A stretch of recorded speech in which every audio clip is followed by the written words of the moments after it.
Unang-una friends, ito po yung Executive Order number 64. Yan, nabasa natin yan sa website ni Official Gazette, Malacanang. Ayan po. Of course, sign yan ni Executive Secretary Sir Lucas Bersamin. Dated August 2, 2024. Okay, moving forward. Section 5 ng EO number 64. Implementation Schedule. Ayan po. The updated salary schedule in Section 3 hereof shall be implemented in national government agencies or NGAs in 4 tranches. Ibig sabihin in 4 releases. With the first tranche beginning on January 1, 2024. The second tranche beginning on January 1, 2025. The third tranche beginning on January 1, 2026. And the fourth and final tranche beginning on January 1, 2027. So may 4 na year po, 2024, 2025, 2026, and 2027. So this year, 2024, ang start po ng salary increase ng mga government employees is January 1, 2024. But then, anong month na tayo ngayon? August, right? So ibig sabihin, meron tayong salary differential from January 1 up to present, right? So ang tanong, kailan to ma-release? Keep watching my video kasi sa last part po yan ma-discuss. Okay, let's continue. For covered GOCCs and LGUs, the implementation period shall not be less than 4 years, depending on their financial capabilities, provided that each tranche shall start no earlier than the dates above mentioned. So simply said friends, ang implementation nito sa GOCC and LGU, GOCC, Government-Owned and Controlled Corporation, and LGU, Local Government Units, shall not be less than 4 years. Ibig sabihin, friends, since 4 years po ito na salary increase, within 4 years po ito dapat i-implement. Hindi po less than 4 years, like 3 years, right? So within 4 years po. So kung may remaining budget or pondo, itong 2024 na salary increase, actually pwede na yan ma-release. Kasi po, January 1, 2024 ang start ng release natin, right? So kung may pondo po ang LGOCC and LGU, according sa Executive Order number 64, pwede na po tayo mag-release, sir and ma'am, if may budget pa tayo. Kasi ang budget po, if I'm not mistaken, ginagawa po yan first quarter of the year.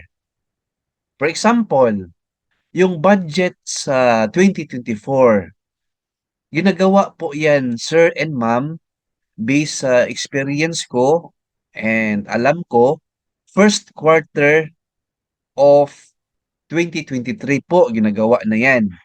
Kasi po hindi pwede na budget sa 2024 gagawin mo first quarter of that year. Hindi po pwede yan.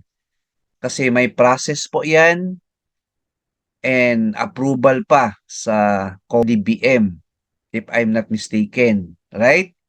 So ang budget po for the year 2024, kung hindi nasali ang salary increase na yan, wala talaga budget. Obviously, hindi yan nagawa ng budget. Why? Kasi po, ang executive order na ito is approved on August 2, 2024. Bago lang po. Last week lang po, right? Right? So, continue tayo. GOCCs and LGUs which do not have adequate or sufficient funds shall partially implement the salary schedule authorized herein. In case of partial implementation, the same shall be at a uniform percentage across all positions for every GOCCs slash LGU. Ayan po. Ayan po, very clear po sa sentence na yan. Section 6, retroactive application.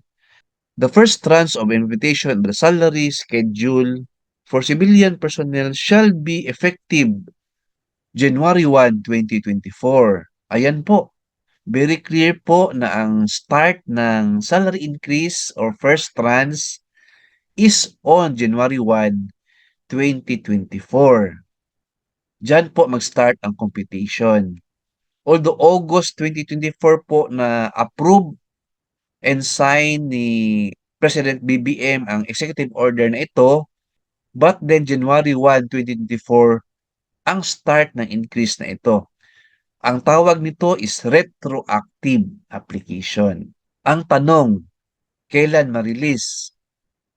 Yan talaga ang tanong, friends, right? Section 10, funding. The funding sources for the amounts required to implement the EO shall be as follows. Yan, basahin natin. Letter A, para sa NGA yan or National Government Agency. Letter B sa GOCC o Government Owned and Controlled Corporation. Letter C for LGU, Local Government Units. And letter D, funding requirement. So please read.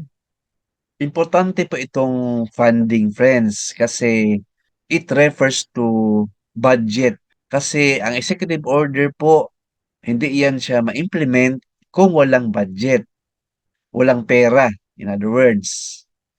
So yan na po, Section 10, funding. So ang Department of Budget Management po ang magbigay ng guidelines, no?